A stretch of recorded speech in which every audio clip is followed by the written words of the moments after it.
Hello everybody, today I want to talk with you about how to find groups on Telegram 2026. Now pay attention, I use two ways, okay? I have two ways for you. The first is you can find apps just like that, okay? In your Google Play or App Store, okay? With this app, you can find different groups about your topic, okay? Example, you have a search bar, okay?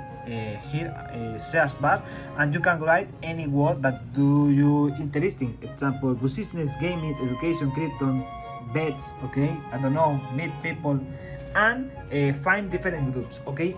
The first way. The second way I prefer this because I don't need any app. I just open this website in my mobile when I have my Telegram account, and it's the same, okay. You have a search bar. Can you write example meet new people or gaming or Minecraft or I don't know, anime, movies, doesn't matter for me.